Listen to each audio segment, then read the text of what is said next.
About the pathogen spreading through Mother Base. You've seen everything we've got on the outbreak. What's your opinion? Textbook symptoms of vocal cord parasite infestation. And judging from this casualty list, it is the Kikongo strain, meaning a breed of parasite that triggers symptoms upon detecting pronunciation specific to Kikongo. So our Kikongo-speaking staff are at risk? Quite so. He's right. All the victims do speak Kikongo. So they can survive if they just use another language? There is no guarantee. You're only dealing with the Kikongo strain. Other language strains may be present. You well know he was teaching them languages from all over the world. The Devil's House. Nzoya Badia Bulu. There is no way to know how many strains he has at his disposal. So how do we keep them from becoming symptomatic? You mentioned using microbes. Use this. A type of Wolbachia, introduced to a sample of the parasite. Wolbachia? A parasitic bacteria that colonizes the parasites, turning male to female and preventing copulation. You must cultivate more. What have you done with the infected bodies? Cremated to stop the spread of infection, but we did keep a few for study. Good. Take this sample, grind it to a pulp, and introduce it to the larvae now nesting in the dead. The Wolbachia will multiply rapidly within those larvae. They're soldiers, not some petri dish. Conventional cultivation methods will take too long. Extract the Wolbachia from those larvae and vaccinate your men. Kikongo speakers first. This is the fastest, surest way. No one is to speak a word of Kikongo until the Wolbachia are safely inside them. I will instruct your medical staff in detail on site. You have the appropriate facilities. Yes, but do not worry. I made a pact with your Bit de Holone on the honor of the Dene. I speak no lies. Keep an eye on him. Will do. Follow me. I'll take you to the medical team. Now, we must wait for the Wolbachia to multiply in the larvae. How is the disease transmitted? If it's carried by insects or rodents, then... There is no intermediate host. So... The vocal cord parasites lay their eggs in the larynx of the host. Most hatch and migrate to the lungs, but some are transported to the mouth through ciliary movement, mixing in with saliva. Saliva. Droplet transmission. Sneezing, coughing. Any food or water containing infected saliva. It would spread fast. Indeed. And when the larvae migrate to the lungs, symptoms can resemble the early stages of a cold, making it easy to infect others. Meaning a simple conversation would be enough to pass it on. Alright, so what happens after the larvae migrate to the lungs? It is as I said before. They mature by feeding on alveolar tissue. It is only then that noticeable symptoms appear in the host. And by that point, it's too late. He's infected everyone else. It's one hell of a weapon you've created. That is what Blag Anna wanted. Something that would spread easily. In truth, he's not the reason. But we will discuss that another time. The Wolbachia have multiplied. We're preparing to extract them and begin vaccinating. But is this really the only way? Sure, it'll prevent infection, but the cost... You would rather remove their vocal cords? No. Tactical communication's a linchpin of what we do. What if we were to ban the use of Kikongo? Insufficient. First, there's no guarantee that only the Kikongo strain is here. Second, there is the matter of how the parasites lay their eggs. Before they can copulate, they must be exposed to the pronunciation of a specific language for a period of time, like a container filling with water. But the duration between when the container is full and when the copulation actually begins varies from case to case. In other words, even if the infected stop speaking as a countermeasure, it may already be too late. The only true solution is to prevent copulation through the Wolbachia, or by physically removing the affected tissue. Do any antiparasitics work? It sounds as though you have already tried. Yeah. We tried every one there is, and nothing. I have yet to find a medicine that can remove the parasites. At best, it temporarily covers their ears. Why is that? Because the parasites are companions to us. To remove them inevitably harms the host. Companions? More than you think. And this is why the human immune system cannot eliminate them.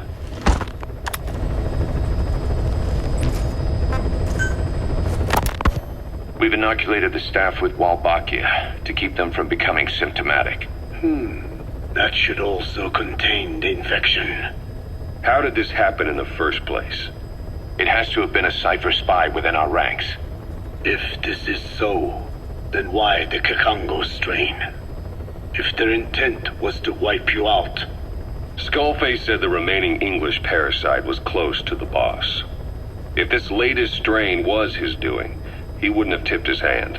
It is possible someone brought eggs onto the base without knowing. Stuck to their shoes, clothing. Now, that makes the most sense to me. And where did the eggs come from? You mentioned that your boss visited Nzoya Badiopulu. Sure, but his gear's disinfected immediately upon return. Then he was not the carrier. And not just the boss. All staff dispatched to high-risk regions were quarantined on the flight back. When the symptoms first appeared, we checked and disinfected all equipment used up to that point. Any and all prisoners, soldiers, materials, and animals extracted during missions were also quarantined. So, that just leaves... I have seen children around here. Where are they from? All over. Some were being held hostage at a mine. Then there were the troublemakers at Bwala Yamasa. Bwala Yamasa? Yeah. Their clothes, their things. Did you burn them? They're just kids. We couldn't... And besides, not one of them's shown symptoms. The parasites don't infect prepubescent hosts. Their vocal cords are not fully developed. Well, if infection doesn't occur in children...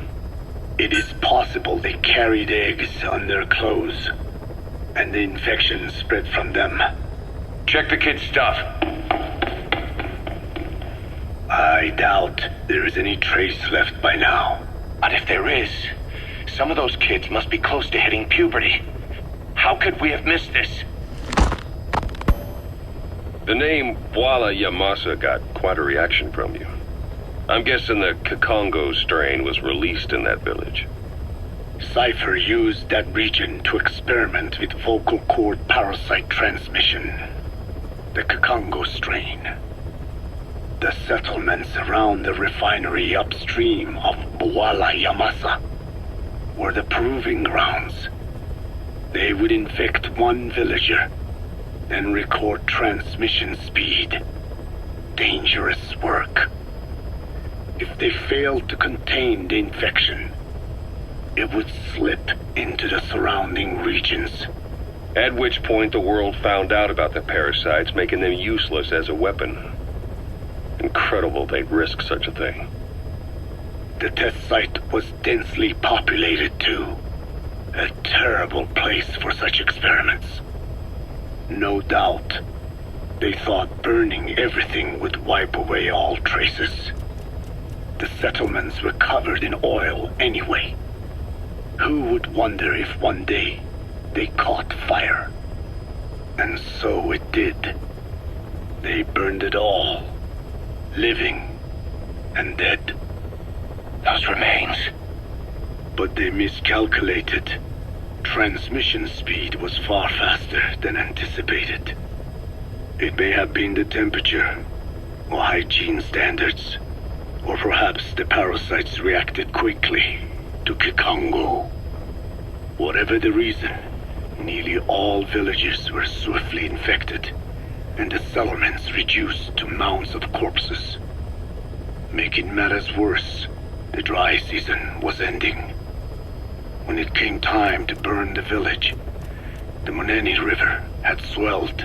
Many of the bodies were waterlogged. Meaning they didn't burn completely. The corpses still contained viable eggs, and the larvae washed downstream. And when the people downstream drank that water, that marked the end for Bwala Yamasa. I learned all of this at the mansion. I warned him of the risk of eggs getting out. And?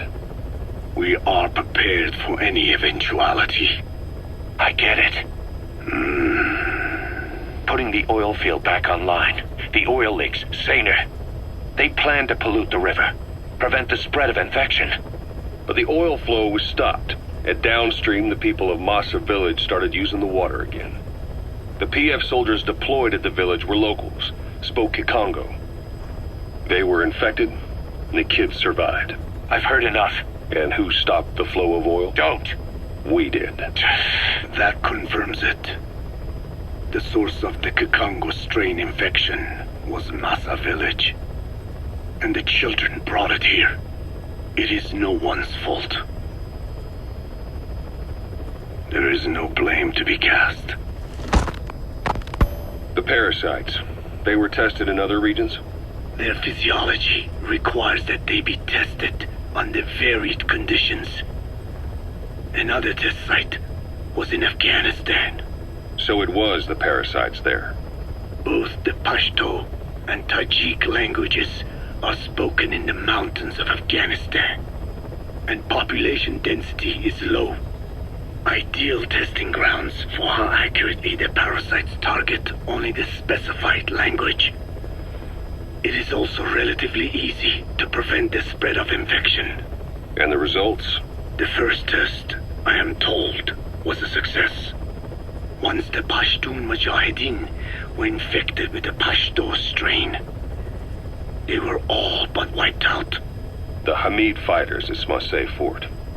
It was doubly successful. No Tajik Mujahideen or Soviet soldiers became symptomatic.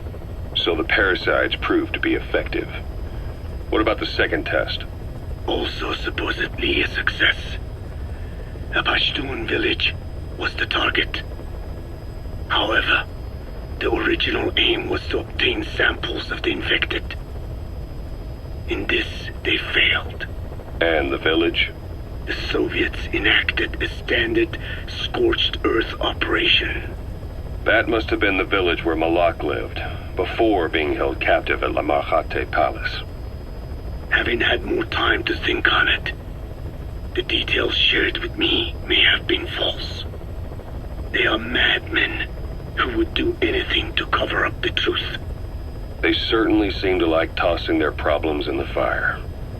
As a boy, Skullface's life went up in flames. Perhaps that is what fuels his fixation with fire. Your Wolbachia stopped the infection all right, but I still don't get it. How can a few bacteria change males to females? I know they're only bugs, but... It is not such a rare thing in the natural world. Many insects and nematodes are infected with Wolbachia. But why? They nest in the cell cytoplasm of the host, even in the egg cells, with the result that the offspring are born infected. Mother-to-child transmission. However, Wolbachia cannot nest in sperm because they do not have cytoplasm. So even a successful infection of a male ends after a single generation. This means the Wolbachia must resort to maximizing the population of infected females. Sounds like an ethnic cleansing campaign on a tiny scale. Gender change from male to female is their survival tactic. So more females means more Wolbachia carriers so it can keep thriving in the following generations. But the parasites in a human host are supposed to be a mating pair. If there's no male, there'll be no offspring at all. It's killing itself. Slow down. This tactic is intended for environments where a single male can copulate with multiple females. Originally, the Wolbachia did not infect the vocal cord parasites. I created a mutated strain, modifying the Wolbachia so that it could infect monogamous pairs.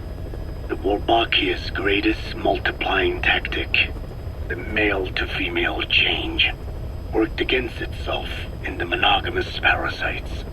Just as you said.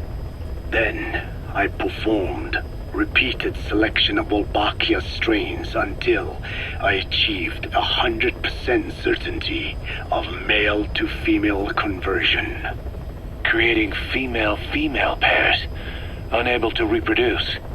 And you say the Wolbachia affects the host of the host, that is, us, cutting off our means to reproduce? It is almost certain. Of course, we will not turn female. After all, mammals possess no natural gender-changing function. But some Wolbachia strains can cause cytoplasmic incompatibility in the host. Is that some cell deformity?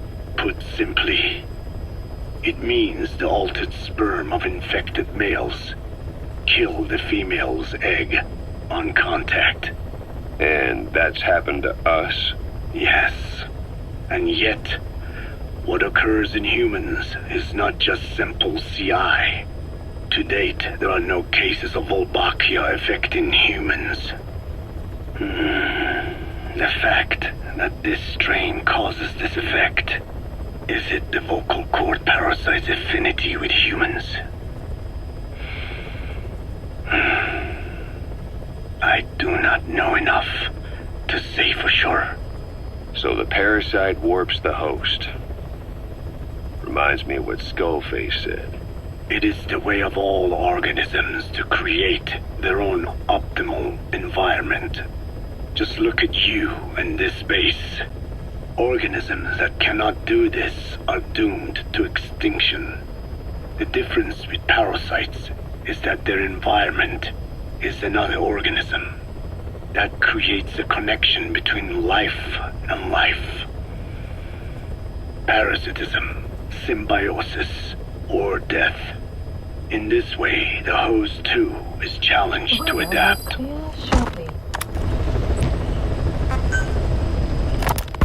So what were they doing at Nzoya Badia, Baloo? That facility with all the people laid out in rows? The abandoned factory Shabani was held in. It is precisely as you guessed. Black Anna was coding languages into the vocal cord parasites. They infected the subjects with the parasites, then made an incision in the throat to expose the vocal cords. That allowed them to play recordings of a desired language directly to the parasites. And the parasites learn the languages that way. That's some teaching method. I just don't get how a bunch of bugs had the brain power for it. They don't. Do not judge them by human standards. They do not learn as a function of intellect. Then how do they do it? What language the parasites react to is coded into their genes. You could expose the Japanese strain to English for years, and it would never learn the language and react to it. The pronunciation, rhythm, and structure are different. But what about, say, Spanish and Portuguese? Linguistically, the two are very close. Yeah, they're both Ibero-Romance languages. Even so, a Spanish language mating pair exposed to Portuguese will not copulate. Only when they hear Spanish. Only then. And the majority of their offspring will be the same. So it's a literal case of a mother tongue. But if that's so, I don't see how the different strains can be created in the first place. Well, among the many thousands of offspring, there may be just a few that react to Portuguese. You're talking about mutations. Correct. Playing the tapes helps to identify the mutant strains. Those specimens are then isolated and bred with one another. From their children, specimens that react more strongly to Portuguese can again be selected and bred.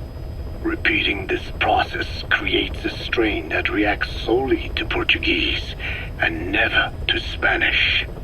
Mutation and selection. No different to breeding roses. So you kept increasing the change over the generations, adapting them to languages from all over the world. Must have taken a hell of a lot of patience. More like patience. Just how many died for this? There's something I still don't get. In order to tell which larvae will react to Portuguese, you'd have to let them develop and then see which copulate. That means you'd need tens of thousands of guinea pigs. There's no way you could do that in a facility that small. For normal, selective breeding methods, you would be right. But there is a more effective selection method when training the vocal cord parasites. Go on. It is not only when mating that the parasites listen for language. Shortly before hatching, larvae display markedly increased activity in reaction to a particular language. The active eggs can be identified under a black light, so the eggs that react to Portuguese are selectively placed in the throats of subjects. So you see, narrowing down strains that react to the target language is an effective process. Though I'm sure that even so, many lost their lives to create the various strains. Taken against their will into that dungeon. There are two reasons for playing the tapes for the parasites. One, to isolate the eggs that respond to the target language. And two, to cause the specimens raised from the selected eggs to mate. I get how the system works. But why do they respond to language before they even hatch? It's not like they can mate from inside an egg. It is because the larvae learn the language before hatching. You mentioned that what language the parasites respond to is hard-coded into their genes, and that they don't have the brain power to actually learn a language. But then you say that the larvae at Nzoia were learning the languages in the egg. Your story doesn't add up. Your country is home to a unique songbird. The Japanese bush warbler. Sure, what of it? What a beautiful call it has. But no bush warbler can sing it perfectly at the start. As chicks, they can barely chirp at all. They must learn from their parents and other adult birds. Only then can they sing properly and attract females. So naturally, there are individual differences in each bird's call. Though they start on the same footing, each bird is influenced by its teachers. And the parasites are the same? Like the birds, the parasites have a genetic predisposition towards a particular language. But while in the egg, the larvae's ears are tweaked by listening to the voice of the host. This tweaking ensures that the grown parasites will react better to the host's speech pattern. Why would they have an ability like that? Well, there are distinct regional differences within even the same language. Rare is the language that has no unique dialects. Yes, learning the host's speech pattern before hatching attunes the larvae to whatever twist of pronunciation it will encounter. This adaptive ability is what makes them so formidable. I see. So a language requires selective breeding, but the parasites can learn dialects by themselves. Of course, having the egg-stage larvae listen to the tapes in the factory was not meant to teach them. It was more important to use that trait of theirs to identify the mutated strains. As I mentioned earlier. Is that really accurate enough to use as a weapon? You could wipe out a neighboring ethnic group by accident if their pronunciation is too close. What you say is true. In that sense, they are imperfect as ethnic cleansers. But for his purposes, they are good enough. His objective was not to exterminate any one ethnic group, but to render the world's lingua franca, English, inert